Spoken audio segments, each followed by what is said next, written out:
જય શ્રી કૃષ્ણ, જય સ્વામિનારાયણ.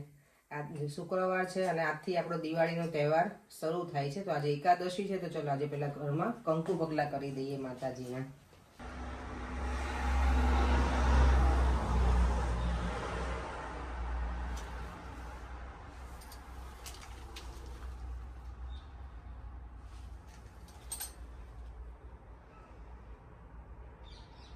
આજે ડોગ વોક કરાવે ને કેટલા નાના નાના સરસ છે, એકદમ ક્યુટ ક્યુટ, કેટલા બધા છે.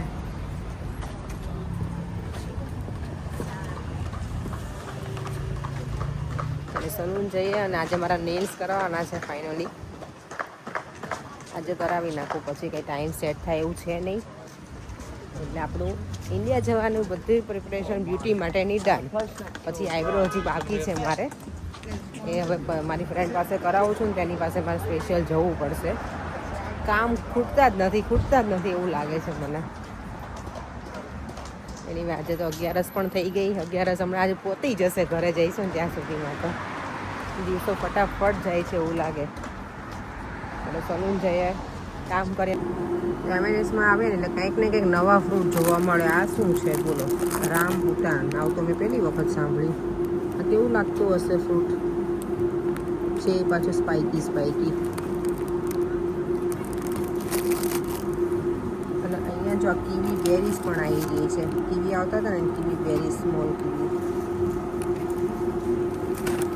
આ મારા વખતે ઇન્ડિયા લઈને જવા છે. ગોલ્ડન કીવી સારા આવે છે અહીંયાના. જઈશ ને ત્યારે લઈ જઈશ.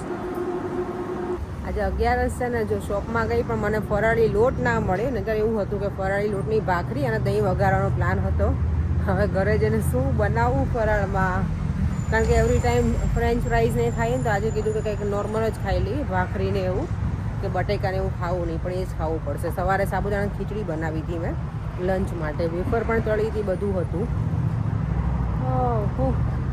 Let see. ચાલો હવે ઘરે જઈને આજે મને વિચાર તો છે કે જે અમારે નવું મિક્સર લીધું છે એનું ઓપનિંગ કરીએ અમે, કારણ કે ટાઈમ જ નથી સેટ થતો મને. પહેલાં ગાજરને એવું લઈ આવીએ ને તો ગાજરનો હલવો બનાવું, બીજું કંઈ ના બનાવું તો કંઈ નહીં.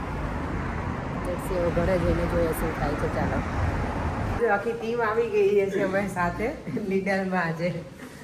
ચલો અહીંયાથી ગાજર લઈને પછી ઘરે જઈને ગાજરનો હલવો બનાવીશું. ના બીજું લેવાનું છે. આને તુષાર નહીં આવું તું, મેં તો આમ નહીં લેતા આવું, બધા પડી લે. હા, ખોટા ઘરમાં પછી નકામા. એટલે ના, રાત્રે સુવાનું જ નહીં.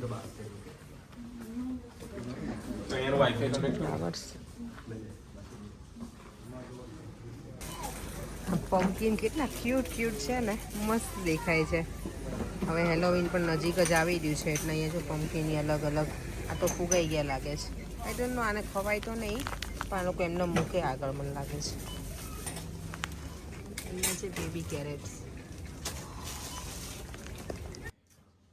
જો આજે નવા મિક્સરનું ઓપનિંગ થાય છે અમારો. ફાઇનલ દિવસ આવી ગયો છે. ગાજરનો હલવો બનાવીશું આમાં. મેક શ્યોર કે વાગે નહીં હો. અહીંયાથી સ્લાઇસ થાય, અહીંયાથી ગ્રેટ થાય. ઓકે, ઠીક છે. પણ એમાં કાંઈ એટલું થોડી નાખવાનું, બીજું કંઈ નહીં નાખવાનું અંદર? કાંઈ ના હોય આમાં. અહીંયા કરો ને, તું જો જે પેલા. આ તમે નાખો ને. ઓકે, પેલા ધોવો તો ખરા પેલા ને, નમક ના નાખી દેવાય. ચોખ્ખું જ છે. ના, એનું વોશ કરાય, સ્મેલ આવતી હોય પ્રોડાનું. આ બધું પીલ કરવાનું છે, ઉખાડવાનું છે. ગણપતિ દાદા નામ લીધું. હા, કાંઈ પણ નવી વસ્તુ આવે ઘરમાં તો હાજર. પ્રેસ કરતું જવાનું. આઈ નો. હા, એટલે નીચે જશે ને. અહીંયા જો ડેમો લેવાય છે નવા મશીન, ફટાફટ થાય છે. બસ તો આમાં રેડી. ચલો, ફાવી ગયા. રોજ બનશે. હા, ખર્ચો નહીં, દીદીને આસાની થઈ એવું. હા, અમે છે ને મારું મિક્સર જે ચાલતું હતું ને બગાડ નાખ્યું, એટલે અમે આ ખર્ચો કર્યો, પણ વર્તી જ છે. તો શું આટલું વિચારે તો એ ભાઈ ફટાફટ 5 મિનિટમાં થઈ ગયું આ છે. જો તો હવે અપેક્ષા દર અઠવાડિયે ગાજરનો હલવો, દૂધીનો હલવો. એમ નહીં, પણ પછી છે ને આ વિડીયોમાં જે મોઢું છે ને એ આટલું આવા સ્ક્રીનમાં આવતું નથી. તમારો જે ફેસ છે ને એ સમજ્યા પર એમ. તો પછી ગાજરનો હલવો ને એવું ખાઈને શું થાય? ગાજરનો હલવો બનાવું છું ને ગાજર છે ને પેલા ઘીમાં બરાબર મેં શેકી લીધા હતા, પછી એમાં મેં નાખી દીધું છે દૂધ. દૂધનું કોઈ જ હું મેઝરમેન્ટ લેતી નથી, એટલે સોરી હું કાંઈ મેઝરમેન્ટ આપી ના શકી, પણ દૂધ મેં ઘણું બધું નાખ્યું હતું. 1 કિલો ગાજર સામે મને લાગે છે મેં 2 લીટર દૂધ જેટલું નાખ્યું છે. એ હવે જો દૂધ ઓલમોસ્ટ બળવા આવે ને તો પછી હું ખાંડ નાખીશ અને પછી નાખીશ મિલ્ક પાવડર. અને અહીંયા અમારી મસાલેદાર ચિપ્સ, ફ્રેન્ચ ફ્રાઈઝ અને પેટીસ રેડી થાય છે. ઘોંઘાટ બહુ થઈ ગયો, પણ જો બધું દૂધ બળી ગયું ને પછી મેં મિલ્ક પાવડર નાખી દીધો છે અને એને પણ હવે એકદમ બળવા દેવાનો. બધું એકદમ આ છૂટું ના થઈ જાય ને ત્યાં સુધી, આવું લચકા જેવું નહીં રાખવાનું, એકદમ ડ્રાય થઈ જાય ને ત્યાં સુધી હજી આને ગેસ ઉપર ચડવા દેવાનું. એટલે આપણો ગાજરનો હલવો સરસ મજાનો રેડી. આમાં તમારે ઇલાયચી નાખવી હોય ને તો નાખવાની, ઇલાયચી પાવડર હું નાખીશ, પણ અમારો ફસી માણસ નથી ખાતો ઇલાયચી, એટલે એનો નીકાળીને પછી હું નાખીશ. અને અહીંયા મેં ડ્રાય ફ્રૂટ્સ પણ રેડી કરી દીધું છે. આ પ્લેટ એટલે ગંદી છે, મેં ખાલી ચમચો મૂક્યો છે ને એટલે. ગાજરના હલવામાં તો છેલ્લે મેં છે ને ઇલાયચી પાવડર નાખ્યો તો, આટલો ડ્રાય થવા દેવાનો.